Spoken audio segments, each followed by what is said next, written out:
주일 새벽 기도에 나오세요. 뜬금없이 주일 새벽 기도 나오시길 주의 이름으로 부탁드립니다. 네, 주일은 새벽 기도서부터예요. 아침 인서부터가 아니라 새벽부터입니다. 그래서 마음 단단히 잡으시고 이제 2019년도 하나님 기뻐하고 기도하며 감사하는 삶을 살아야 되는데 기도해야 될 거 아니에요. 기도해 첫 시간에 기도해야 되죠. 데코마이가 아니라 프로스코마이, 우리가 하나님의 뜻을 붙잡고 기도하는 기도, 언제 주일 새벽씩 꼭 나오셔서 하셔야 돼요. 하나님 뜻대로 하는 기도가 굉장히 중요합니다. 지난 시간 한 2주간 그 선교사님들이 12월 마지막 주에는 필리핀 두마게 때 선교하시는 마상영 선교사가 왔었고, 첫 주 저녁에는 탄자니아 이용건 선교사가 왔다 갔습니다. 두 번째 주가 됐는데, 그 전에 어디까지 했냐 하면 바로 12장 6절 말씀까지 했습니다. 그래서 예언이면 믿음의 분수대로, 섬기는 일이면 섬기는 일로, 오늘 저녁에는 그 다음에 가르치는 자면 가르치는 일로, 혹 위로하는 자면 위로하는 일로, 이 두 가지를 생각하면서 은혜를 나누려고 합니다. 디다스콘이라는 이 말은 계속해서 가르치는 자예요. 현재 분사로 되어 있습니다. 디다스코의 현재 분사, 계속해서 가르친다. 교사의 직무는 뭘까요? 네, 가르치는 겁니다. 신앙의 원리를 해석해 주는 게 교사의 직무입니다. 신앙의 원리를 가르쳐 주는 것이 중요합니다. 그래서 바클레이라는 사람은 기독교가 무엇인지를 설명해 줘야 된다. 기독교가 뭔지를 알아야, 그죠? 우리가 하나님을 위해 헌신하고 살 수 있는데, 그걸 안 가르쳐 주고 뭐부터 하라고 그래요? 헌신하라고 그럽니다. 그래서 바클레이는 그렇게 현대교회가 뭐를 잘못하고 있느냐, 예수님의 제자로서 살라고 얘기를 하면서 정작 왜 그렇게 살아야 되는지, 기독교가 뭔지 무엇인지, 그래서 어떻게 살아야 되는지에 대한 분명한 제시를 하지 않고 있다. 그럼 교회가 해야 될 일이 뭘까요? 교사들이 바로 그 일을 해야 된다는 겁니다. 그래서 가르치는 것은 대단히 중요합니다. 그래서 그리스도인들은 모두가 사실은 가르치는 자예요. 그래서 두 가지 이유 때문에 그렇습니다. 첫 번째는, 가르치는 것은 내가 아는 것을 가르치는 거예요. 내가 모르는 것을 전달할 수는 없습니다. 러시아 혁명 때 러시아에 지식인들이 없었을까요? 그 당시에 러시아는 굉장히 번영했던, 국가했던 그런 때입니다. 지금 러시아는 어떻습니까? 중국보다도 못 살아요. 아주 힘든 그런 상황입니다. 그래서 뭐 푸틴을 죽여야 되니 말아야 되니 자기들끼리 뭐 이렇게 얘기를 하는데, 러시아가 무너졌습니다. 무너지고 지금의 모습은 형편없는 모습이에요. 그럼 그때 그 많은 지식인들은 뭐 했을까요? 그 지식을 가지고 사람들을 깨우는데 관심이 없었어요. 그냥 자신만 알고 있었습니다. 그리고 그 사회를 향해서 어떻게 해요? 비판만 했어요. 자신들과 일반인들을 철저하게 분리시켰습니다. 나는 아는 사람들이고 저 사람들은 모르는 사람들이고, 그런데도 모르는 사람들을 알게 하는 역할은 하지 않았습니다. 결과 어떻게 됐을까요? 둘 다 피해자가 됐어요. 안 사람도 피해자가 됐고 모르는 사람도 피해자가 됐어요. 지금은 공산화됐잖아요. 그 전까지 러시아는 어떤 나라였을까요? 설교가 어마어마하게 2시간씩 했던 설교가 서서히 줄어들어갑니다. 나중에 몇 분 설교까지 내려가는지 아십니까? 15분 설교까지 내려갔어요. 15분. 설교가 줄어드는 게 좋은 겁니까? 나쁜 겁니까? 대답 한번 해보세요. 지금도 중국에 선교하시는 분들 보통 얘기를 하면, 탄자니아 선교 지난주에 오신 분 얘기했잖아요. 철야 기도하면 저녁에 9시쯤 모이면 그 다음날 5시까지 한대요. 아프리카가 그렇게 하고 있어요. 아프리카. 그게 우리가 언제 그렇게 했습니까? 제가 청년 때 그렇게 했습니다. 제 청년 때. 그럼 몇 년 전이냐? 한 30년 더 됐죠. 그때 그렇게 했어요. 그때는 밤새 철야 기도했어요. 청년들이 이렇게 보면 대학 다니는 청년도 있었고, 직장 생활하는 청년도 있었어요. 또 3교대 하는 청년도 있었고, 저희 교회가 그때 제가 섬겼던 청년회 제가 총무를 맡았었는데, 그때 3교대를 하는데 얼마나 뜨거웠는지, 교대 근무를 하는 저기들이 나와서 자야 될 시간이잖아요. 잠을 안 자고 밤새 기도하고 그 다음에 어떻게 또 근무하러 갔어요. 미쳤죠. 그런데 그렇게 살았어요. 그러면서도 좋아가지고 죽었습니다. 좋아서 죽었어요. 너무 좋다는 거예요. 이 기도하는 이 시간이 기다려지고. 그게 언제예요? 20여 년, 한 30년 전에 그랬어요. 지금은 어떻습니까? 지금은 조용합니다. 밤에 기도하지 않으면 이렇게 다시 쳐다봐요. 미쳤나 이 사람. 이렇게 그 정도로 어때요? 사람들이 시대가 바뀌었어요. 사람은 그런 마음이 있는데 뭔가 변화의 계기가 주어지지 않는 한 절대 하지 않습니다. 옛날 우리 선비들이 깊은 계곡에서 항문을 따갔습니다. 그죠? 그래서 그 장소들이 참 많아요. 여러 곳에 있는데 뭐 대구 쪽으로도 내려가 보니까 안동 쪽에도 가 보니까 있더라고요. 이렇게 들어보면 적막합니다. 학문으로 백성을 가르치며 그러면 봉사를 했을까? 별로 그렇게 하지 못하는 것 같아요. 대부분의 선비들이 학문을 자기 정진의 수단으로 삼습니다. 자기 발전, 기회를 삼았어요. 양반과 상놈을 구분했어요. 그래서 가르칠 때도 누구만 가르쳤습니까? 신분이 되는 사람. 그래서 상놈 계급에 있는 사람들은 가르칩니까? 절대로 부르지 않았어요. 배우려고 하면 어떻게 합니까? 내쳤습니다. 감히 어디 네가 이 자리에 올 수 없다는 거죠. 구분한 겁니다. 끊임없이 자기들을 분리시켰고 그들 안에서 끊임없이 분열을 일으켰어요. 양반 상놈. 그러다 결국 조선은 망인 겁니다. 성경은 그럼 다를까요? 그 시대 똑같이 지나갔는데 똑같습니다. 성경도 예수님 당시에 바리새파라는 게 뭐죠? 분리주의자예요. 분리주의자. 똑같습니다. 그래서 성경에 대해 가장 많이 안다고 자부했던 사람들이 누굽니까? 바리새인들이에요. 근데 이 사람들은 613가지 율법을 만들어 놓고 하라 하지 말아를 딱 만들어 놓고 어떻게 해요? 율법의 틀 속에 살아갑니다. 다른 이들은 무식해서 함께하지 않았고 하나님의 율법을 모르는 이방인들은 어떻게 여겼어요? 개취급했습니다. 저런 이방인들, 하나님 율법을 모르는 놈들. 그리고 어떻게 해요? 상종하지 않았어요. 그것을 죄로 여겼어요. 사실은 그 진리의 지식을 가지고 어떻게 써야 됩니까? 가르쳤어야 돼요. 나눴어야 되고, 그죠? 같이 하나님을 만났어야 되는데 자신들만 하나님 앞에 가려고 했습니다. 유대인들 중에도 바리새파에 속하지 않은 율법을 자신들처럼 지키지 않은 사람들을 어떻게 취급했습니까? 죄인 취급했어요. 그리고 신분을 엄격하게 나눠서 사마리아 사람들은 어떻게 해요?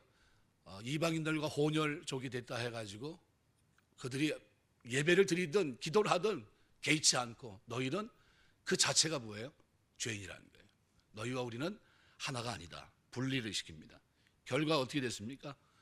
위에는 위에대로 망하고 아래는 아래대로. 북이스라엘 남유다가 차례차례 망하죠. 그리고 마침내 두 번째 로마에 의해서 철저히 진멸되죠. 철저하게 파멸당해요. 누가 그 일을 했습니까? 사실은 자기들이 한 거예요. 자업자득입니다. 중세 시대를 지나오면서 중세 가톨릭은 뭐 나름대로 그러면 성경의 지식을 많은 백성들과 나눴을까요? 나누지 않았어요. 그들 나름대로 가까이 근접하지 못하게 하기 위해서 하나님의 말씀을 자신들만 알아듣고 알기 위해서 라틴어로 썼어요. 그래서 심지어는 한동안 타락했을 때, 중세 가장 타락했을 때는 물론 그 자리를 어떻게 해요? 신부가 서야 될 그 자리를 돈을 주고 샀죠. 사고 팔고 하는 그런 자리가 되었고 알지도 못하는 그 언어를 이제 가지고 얘기했어요. 그렇게 한 이유가 뭡니까? 알아듣지 못하도록 모르게 하기 위해서. 그래서 신교와 구교가 그때 종교 개혁이 일어난 겁니다. 프로테스탄스라는 말이 뭐 개신교 반항자들이에요. 그 당시에 가지고 있었던 기득권 세력이 뭡니까? 가톨릭이에요. 가톨릭에 반해서 그들이 가지고 있는 잘못된 성경관에 대해서 반기를 든 겁니다. 모르고 행했던 일들을 이제는 알자는 게 구원이 면죄부를 통해 구원받는 것이 아니라 뭐를 통해서요? 오직 믿음으로, 믿음으로, 오직 은혜로. 그래서 칼빈주의 5대 교리가 그때 이제 서서히 출발하게 되죠. 분리해요. 자신들은 성도들이 읽을 수 있는 그런 기회를 박탈하고 라틴어로 된 성경을 사용합니다. 결과 찢어졌어요. 하나 되지 못하고. 우리가 주님께 받은 복음, 이 말씀을 우리가 나눠야 돼요. 이것이 가르치는 거예요. 가르치는 거. 그래서 봉사하고 섬기지 않으면 우리끼리 모여서 우리끼리 어떻게 합니까? 그냥 벽을 만드는 거예요. 가까이 오지 못하도록. 사실은 여기 누가 와야 됩니까? 죄인들이 와야 돼요. 죄인들이 와서 듣고 깨지고 달라지고 변화되고 그런 자리가 교회가 돼야 되는데 그거하고 무관하다면 잘못 가고 있는 거죠. 잘못 가고 있는 거예요. 사람들을 생명으로 이끌지 못하고 분열시키고 분리시키는 이런 것은 복음이 아니에요. 복음은 뭡니까? 죄인들이 회개하고 돌아올 수 있는 장, 회개하며 주님을 만날 수 있는 그런 곳이 돼야 된다는 거죠. 우리가 거룩한 삶을 산다는 것은 구별된 삶을 사는 것인데 이 구별이라고 하는 것은 사람들을 분리시키고 분열시키기 위한 그런 어떤 구별이 아닙니다. 구별된 생각, 구별된 뜻을 가지고 이 세상 속으로 들어가서 세상과 더불어 살면서 바로 그 속에 아직도 하나님을 알지 못하는 그들을 바로 세워주기 위한 분리예요. 그런 거룩함입니다. 내가 가지고 있는 이 구별된 생각, 거룩한 뜻을 가르치고 나눌 때, 그죠? 내가 안 그 지식을 나에게 구원을 주고 구원의 즐거움을 가져던 이 지식을 나눌 때 이 세상은 하나의 공동체로 발돋움할 수 있는 겁니다. 그런데 그것을 누가 벽을 세웁니까? 우리 스스로 벽을 세울 때가 참 많아요. 근데 참 감사한 것은 하나님은 이 땅에 오셔서 가르침의 중요성을 우리에게 가르쳐 주셨습니다. 아브라함이 믿음의 조상이 되기까지 하나님의 치밀한 간섭과 가르치심이 있었습니다. 아브라함이 잘못 생각하고 잘못 행할 때 하나님께서 일일이 개입하셨고 때로는 깨우치셨고 가르치면서 결국은 믿음의 조상으로 세워주신 겁니다. 하나님을 믿을 수 있는 믿음의 사람으로 그렇게 되기까지 독자 이삭을 드리면서 믿음으로 표현하는 그 순간까지 그 후에 하나님과 동행하는 걸음을 걷기까지 많은 가르침이 아브라함의 삶 속에 있었던 겁니다. 예수님의 전 생애는 가르치는 생애였습니다. 복음서에 가르치다는 단어가 무려 55번이나 나옵니다. 배우려 하려고 하지 않는 인간들, 하나님의 말씀에 귀 기울이지 않았던 인간들 그들 편에 다가가셔서 그들의 눈높이에 맞추셔서 말씀하셨어요. 알아들을 수 있도록, 이해할 수 있도록, 회개할 수 있도록, 그리고 무엇이 잘못됐는지, 왜 믿어야 되는지, 천국과 지옥이 실제하는지 세세하게 가르치셨어요. 그렇게 가르치신 이유는 뭡니까? 단 하나예요. 사랑하시기 때문에. 하나님 우리를 사랑하시기 때문에 귀 기울이지 않았던 그들을 찾아오셔서 자신의 생명을 십자가에 내어주시면까지 내가 너를 사랑한다. 이것을 가르치신 거예요. 만일 예수님께서 가르쳐주지 않았다고 한다면 우리가 어떻게 천국을 알고 지옥을 알 수 있겠습니까? 지옥에 대한 개념조차도 잘 모를 것 같아요. 왜요? 가본 사람이 없으니까. 그런데 예수님은 어떤 분입니까? 만드신 분이에요. 창조주 하나님이에요. 천국과 지옥을 만드신 분이기 때문에 부자와 나사로 비유를 통해서 말씀하신 거예요. 천국과 지옥은 볼 수 있는 곳이고 갈 수 없는 것이고 지옥의 고통은 말할 수 없이 참혹한 것이고 거기에서의 기도의 소원은 아무 의미가 없다는 것을 가르쳐 주신 거예요. 그걸 통해 우리가 아는 거예요. 이것이 절박한 곳이구나. 바꿀 수 없는 곳이구나. 거기서 회개가 아무런 의미가 없구나. 거기서의 소원은 소용이 없구나 하는 것을 누굴 통해 아는 겁니까? 주님의 가르침을 통해서. 그걸 우리가 듣지 못했다면 알지 못했을 거예요. 우리가 어떻게 하나님을 알고 섬길 수 있겠습니까? 그분의 가르치심 속에서 우리는 하나님과 더불어 진리신 그리스도 안에서 생명을 누리게 됐습니다. 그래서 주님은 우리에게 가르치는 교사가 되라는 거예요.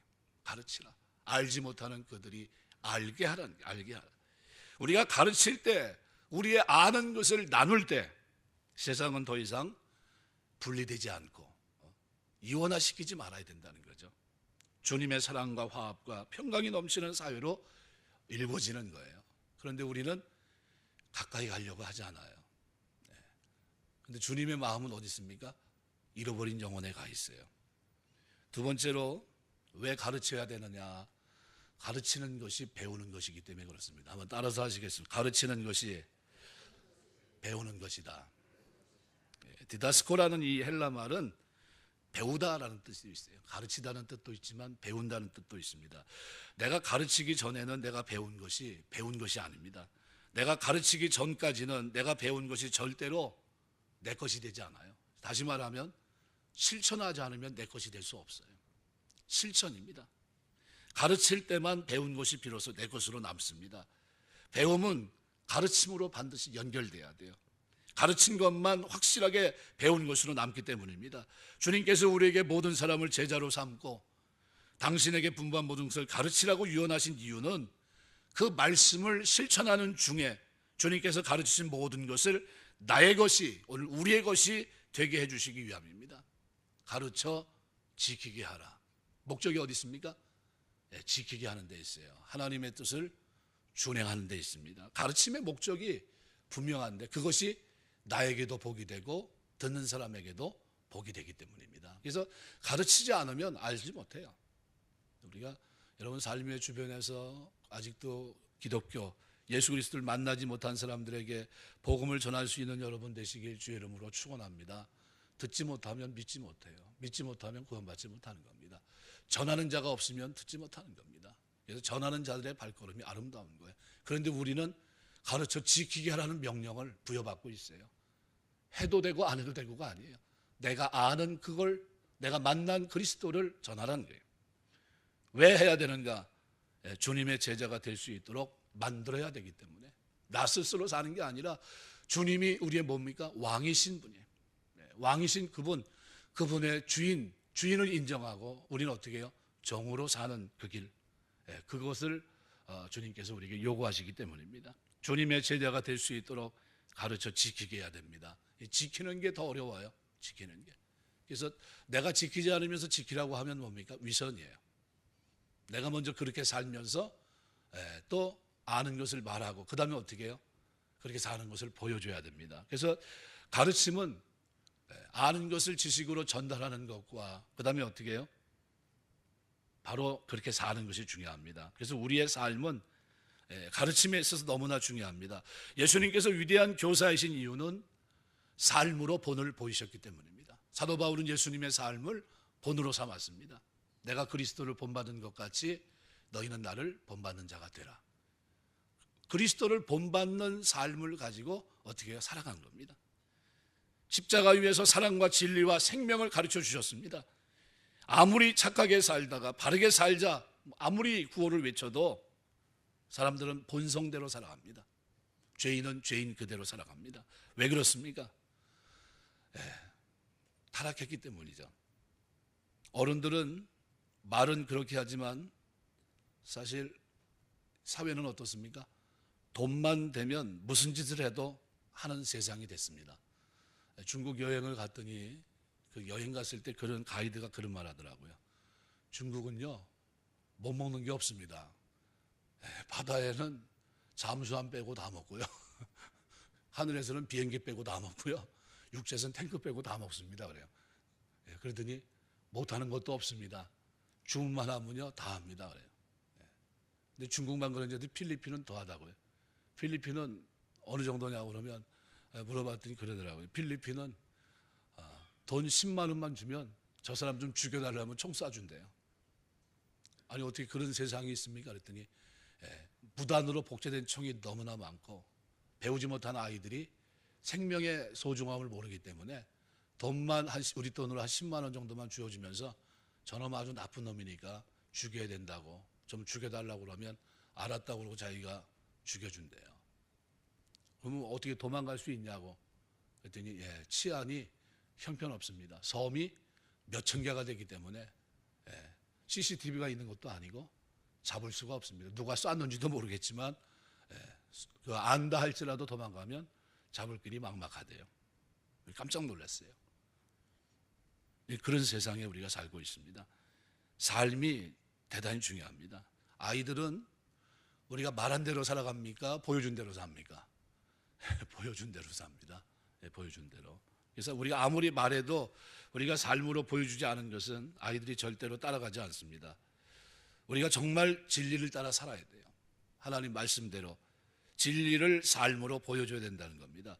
왜 저 사람들은 더 잘 살 수 있는데, 돈을 더 벌 수 있는데, 더 편하게 살 수 있는데 진리를 따르느라고 주일을, 일요일을 왜 쉬지? 그 고난을 왜 감수하지? 세상 사람들이 볼 때는 이해가 되지 않아요. 그 질문이 우리의 삶을 통해서 자연스럽게 나와야 돼요. 저 사람 날마다 기도하더니 살아가는 게 좀 다르네. 왜 저렇게 살지? 라는 그 질문이 던져져야 돼요. 그런데 그런 질문이 내 삶을 들여다보고 있는 그 사람에게 아무런 차이가 없다면 아무 의미가 없습니다. 우리의 삶이 질문할 수 있는 삶이 되시길 주의 이름으로 축원합니다. 좀 달라야 돼요. 저 사람 좀 다르구나. 우리의 삶 자체로 우리와 만나는 사람들을 그리스도의 제자로 만들어갈 수 있어야 됩니다. 그래서 가르침은 아는 것을 나누지만 삶을 보여주는 겁니다. 골로새서 1장 28절 29절 보면 우리가 그를 전파하여 각 사람을 권하고 모든 지혜로 각 사람을 가르침은 각 사람을 그리스도 안에서 완전한 자로 세우려 함이니 이를 위하여 나도 내 속에서 능력으로 역사하신 이의 역사를 따라 힘을 다하여 수고하노라. 사도 바울이 자신이 어떤 수고를 하고 있습니까?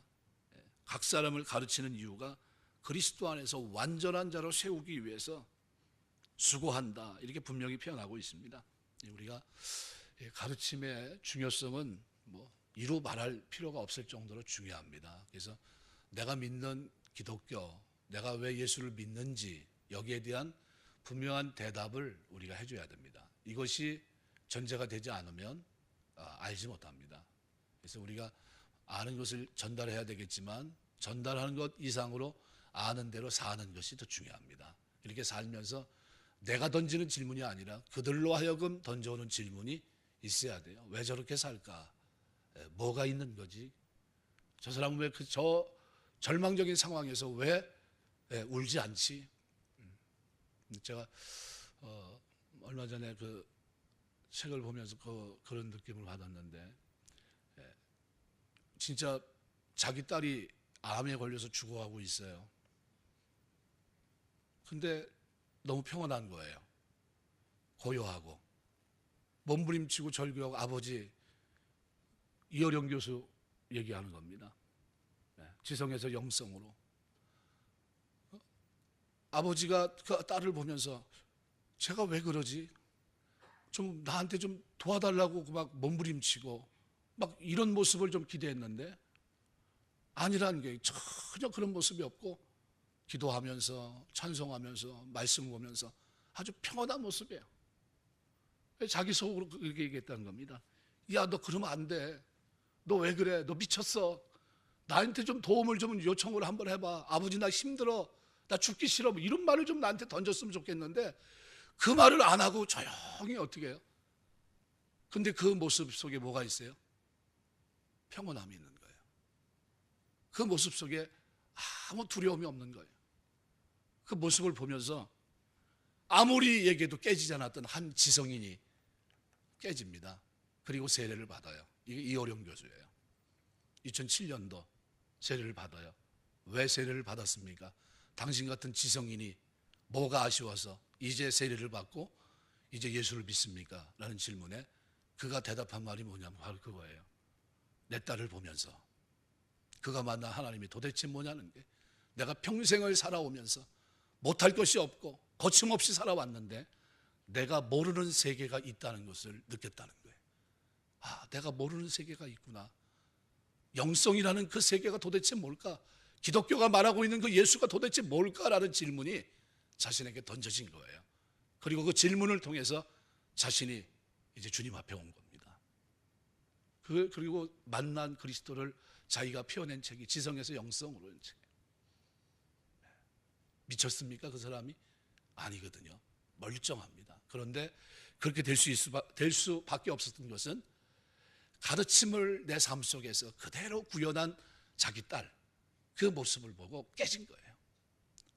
다른 세계가 있구나, 하나님이 살아계시구나 하는 걸 어떻게 해요? 그 지식을 통해 알게 된 겁니다. 경험적인 지식, 그것이 그 인생을 바꿔놓은 거예요. 우리가 사는 동안 우리의 삶 속에 내가 알고 있는 천국에 대한 그 기쁨, 확신이 내 삶 속에 평안함으로, 기쁨으로, 구원의 즐거움으로 있게 되시길 주의 이름으로 축원합니다. 환경에 좌우되지 않아요. 흔들림이 없어요. 그 속에서 기쁨이 충만한 모습이에요. 이게 가르침입니다. 이게 가르침. 산에 있는 동네처럼 그렇게 사는 게 살아있는. 오늘 아침에도 눈높이에 대해서 말씀드렸는데 눈높이는 굉장히 중요합니다. 두 번째로 오늘 위로한다는 말, 파라칼론이라는 말, 파라칼레오의 현재 분사입니다. 계속해서 위로하는 자, 권면하는 자를 얘기합니다. 격려한다. 보통 이런 뜻인데 사실 예수님이 이 땅에 오셨을 때 그 사회는 어떤 사회였을까요? 말라기 이후 굉장히 하나님과는 멀어져 있었던 외식하는 사람들, 나라 때문에 많은 사람들이 고통 중에 있었고 그럽니다. 근데 그런 그들에게 주님께서 공생애를 시작하시면서 첫 외침이 뭡니까?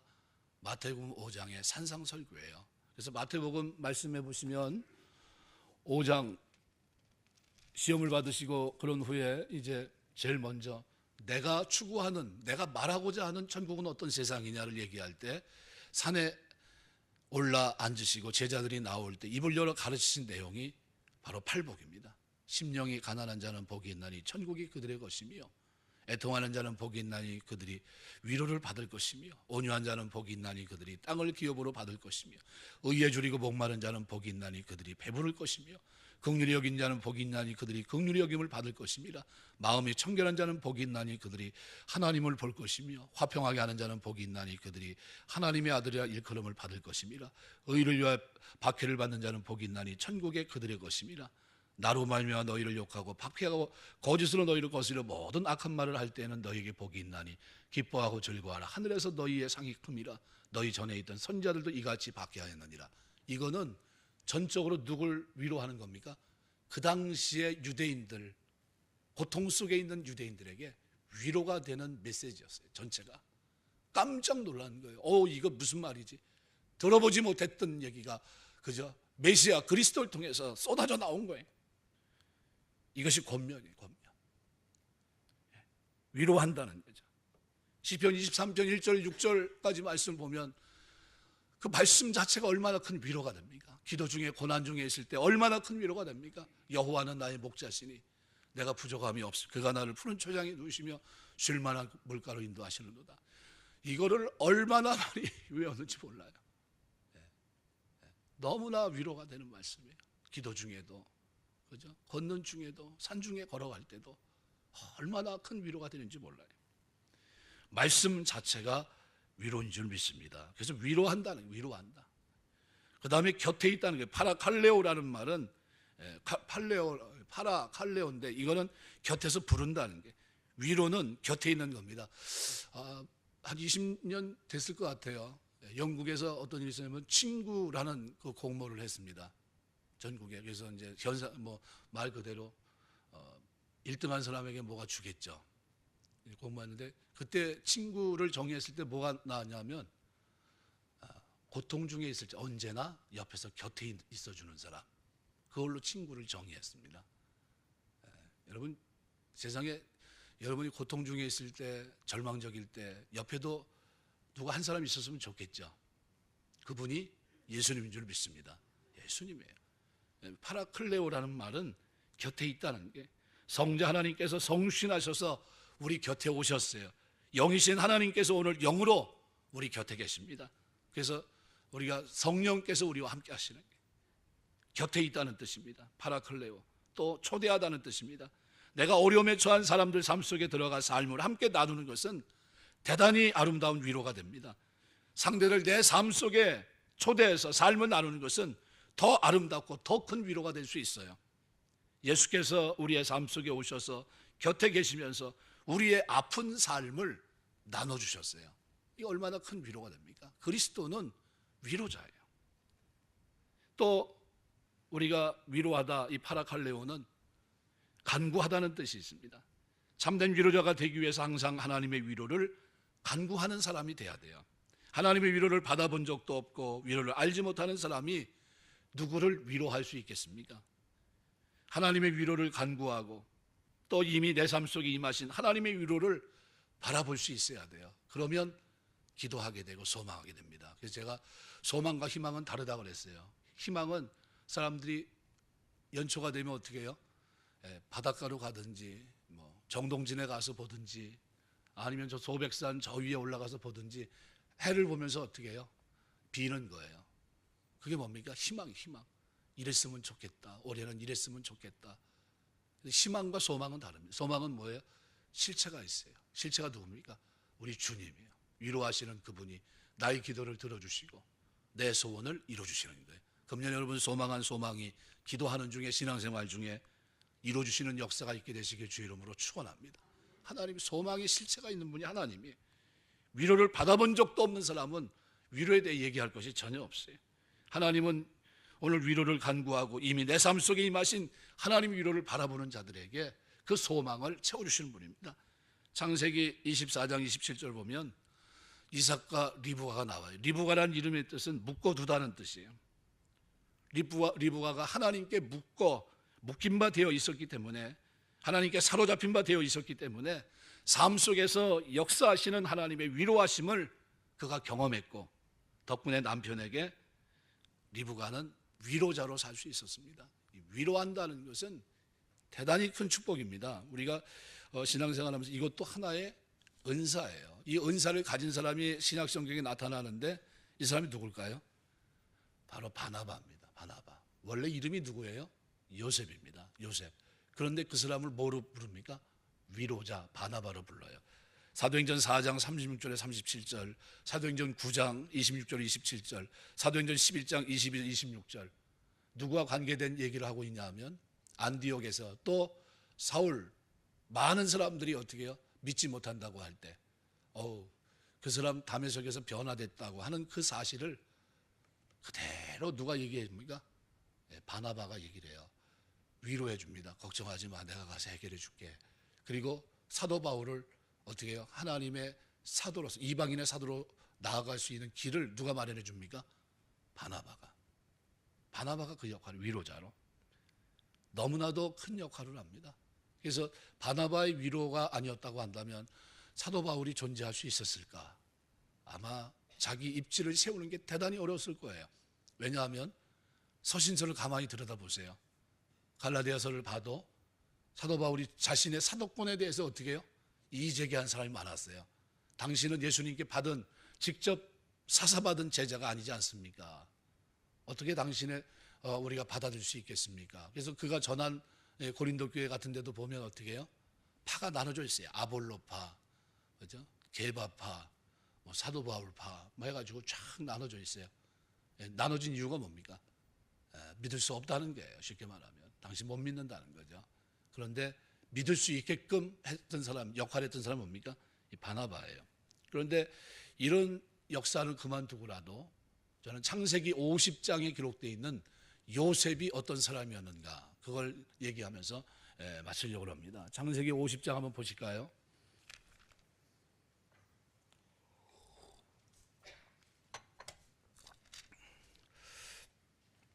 19절서부터 보시겠습니다. 창세기 50장 19절서부터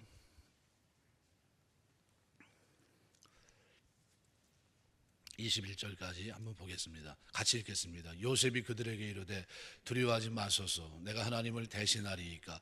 당신들은 나를 해하려 하였으나 하나님은 그것을 선으로 바꾸사 오늘과 같이 많은 백성의 생명을 구원하게 하시려 하셨나니 당신들은 두려워하지 마소서, 내가 당신들과 당신들의 자녀를 기르리이다 하고 그들을 간곡한 말로 위로하였더라. 누가 그렇게 했다는 겁니까? 요셉이. 요셉과 형들의 관계입니다. 아버지가 이제 야곱이 어떻게 됐어요? 죽었어요. 그리고 형들이 어떻게 해요? 죽었다는 소식을 듣고 와서 무릎을 꿇어요. 우리가 잘못했다고. 살았을 때는 아버지 얼굴 때문에 살려줬지만 지금 아버지가 죽은 마당에 이제 다 죽게 됐다 생각한 거예요. 두려워 떨고 있었어요. 그런데 그들을 간곡한 말로 위로하면서 당신의 자녀를 누가 키우겠다고요? 내가 키우리다. 그러면서 뭐래요? 간곡한 말로 그들을 어떻게 해요? 위로했다. 위로자예요. 우리 신앙생활 하면서 위로하며 살 수 있는 여러분 되시길 주의 이름으로 축원합니다.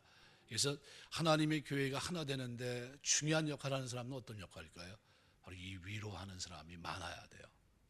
파라클레오라는 이 단어, 현재 분사로 계속해서 그러한 삶을 사는 사람들이 교회에 많아질 때 성도들이 어떻게 할까요? 낙심할 만한 환경, 쓰러질 만한 환경에서 힘을 얻는 거예요. 그리고 자신이 경험했던 그 경험이 뭡니까? 신앙의 노하우예요. 내가 살면서 힘들었는데 그때 기도했더니 하나님이 이렇게 해주셨다고 하는 그 노하우, 이런 것들을 누가요? 성도들이 이렇게 전달해 주는 거예요. 말해주고 알게 해주고, 내가 해봤는데 기도해야 돼. 그때 내가 이렇게 기도했어. 도움이 될 거야. 그리고 자꾸 격려해줘요. 내가 옆에서 기도해줄게 하면서 끌어줍니다. 그게 누굽니까? 그게 위로자예요. 그런 위로자 되시길 주의 이름으로 축원합니다. 이런 사람들이 많아야 교회가 든든히 서가는 거예요. 바나바가 누굽니까? 바로 위로자예요. 그 사람 때문에 초대교회가 어떻게 해요? 든든히 서갔어요. 그 사람 한 사람의 역할이 어마어마한 역할을 했던 겁니다. 바로 6,000km나 되는 1차, 2차, 3차 전도 여행을 사도 바울이 움직이는 데 있어서 결정적인 역할을 한 사람이 누굽니까? 바나바예요. 바나바. 요셉이란 이름이 있음에도 불구하고 초대교회는 그를 향해서 위로자라고 불렀어요. 위로자. 그 사람이야말로 진짜 하나님의 은사를 받은 사람이고, 이 사람이야말로 하나님의 교회가 하나 되는 그 역할을 충실히 감당했던 하나님의 사람이라고 저는 봅니다. 우리가 요셉처럼 우리가 살아가면서, 우리 여러분 가정 속에서도, 여러분 내가 신앙생활 한다는 건 뭐예요? 진리를 머릿속에 두는 게 아니라 마음속에 새기고, 그 다음에 이 진리를 입으로 시인하고, 그 다음에 어떻게 해요? 내 걸음으로 내딛는 거예요. 그게 뭡니까? 신앙생활이에요. 신앙생활. 여러분 주변에 여러분 형제들 또 이웃과 관계 속에 살아갈 때 위로자로 사시길 주의 이름으로 축원합니다. 그래서 예수님이 이 땅에 오셨을 때 가장 기분 안 좋게 생각했던 일이 뭐냐 하면, 피리를 불면 춤을 춰야 돼요.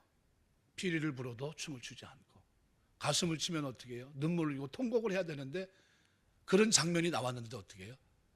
통곡하지 않는 거예요. 그 모습을 보면서 참 너무나 마지막 때구나 하는, 너무나 비통한 그 모습을 주님께서 보이셨습니다. 그럼 마지막 때는 어떤 모습일까요? 똑같다고 보시면 됩니다. 가슴을 치고 눈물을 흘리고 통곡을 하고, 그런 장면에 있을 때 어떻게 해요? 같이 아파할 수 있고, 누가 기뻐하면 축하해 줄 수 있는 이 모습이 바로 그리스도인의 모습, 위로자의 모습이 돼야 돼요. 그런데 누가 좋은 일이 생기면 배가 아프고 시험 들고 이렇게 되면 그 신앙이 올바른 신앙입니까? 아니죠. 잘못된 거예요. 누가 잘 되면 축하하시길 주의 이름으로 축원합니다. 진정으로 축하해야 돼요. 속은 아닌데 겉만 축하하지 마시고 진짜 축하해 줘야 돼요. 그리고 누가 아프면 진짜 아파야 돼요. 진짜 제가 기도하겠습니다. 말로만 기르지 마시고 기도해 주는 거예요. 하나님, 아무개가 너무 어렵습니다. 도와주셔야 됩니다. 그게 그리스도 안에서 하나라는 게 하나. 그래서 우리 동탄제일교회가 하나라는 건 바로 그런 거예요. 위로로 하나, 기쁨도 하나예요. 나아가는 뜻도 하나예요. 그래서 가르침과 위로라고 하는 이 두 가지, 우리가 늘 기억하면서 하나님의 교회를 섬길 때, 때로는 어때요? 불만족스러운 일이 많죠. 사람 사는데 다 좋은 일만 있습니까? 인간이 약해요. 저도 늘 기도하지만 저의 이 변화되지 않은 구석들, 약한 부분들, 이런 부분들이 하나님 영광 가리지 않게 해달라고 제가 늘 기도해요. 그러면 그렇게 안 삽니까? 천만에요. 그런데도 나도 모르는 사이에 어떻게 해요? 상처 주고 가슴 아프게 하고 이렇게 살아가요. 이 인간입니다. 누가 도와주셔야 돼요? 하나님이 도와주셔야 돼요. 그래서 그 하나님 앞에 엎드려서 우리가 어떻게 해요? 하나님, 내가 본이 되게 하옵소서. 언행심사의 본이 되게 하옵소서. 부족하지만 주님 본받아 살게 하시고, 나의 가르침이 어떻게 해요? 지식적인 알미 아니라 어떻게 해요? 삶으로, 질문 던질 수 있는 삶으로 끌어낼 수 있는 그와 같은 삶이 될 수 있도록 도와주시고, 또 내가 이 땅에 사는 동안 많은 사람들에게 위로자로 살게 하옵소서. 룻기서에 기록되어 있는 보아스처럼 생면부지의 사람을 만나서 어려움 속에 있다는 소식을 들었는데 자기 밭에 와서 이 곡식을 주스러 왔어요. 그런데 어떻게 합니까? 사랑으로 대합니다. 위로의 말을 던져요. 룻기서 한번 읽어보세요. 계속 어떻게 해요? 나에게 좋은 말을 하시니 감사합니다. 이 말을 누가 표현합니까? 룻이, 이 보아스라는 사람이 자기에게 던지는 말 한마디 한마디 어떻게 해요? 충격을 받아요. 너무 감사합니다. 감사합니다. 이런 고백이 나올 수밖에 없는 말들과 환경을 어떻게 해요? 이 보아스가 던져줘요. 이게 누굽니까? 위로자예요. 위로자. 하나님이 그 가문을 축복하셔서 바로 다윗의 가문을 만드신 거예요. 그러면 우리가 이 땅에 사는 동안 어떻게 사는 것이 복인지 우리 눈에 드러날 줄 믿습니다. 위로자로 사는 거예요. 우리가 사는 동안 그런 모습으로 약한 자들의 눈물을 닦아주며 살 수 있는 그런 위로자로, 어려움 속에 있는 사람들의 눈물을 돌아보며 닦아줄 수 있는 그런 모습으로 살 수 있는 저와 여러분 다 되시기를 주의 이름으로 축원합니다. 기도하겠습니다.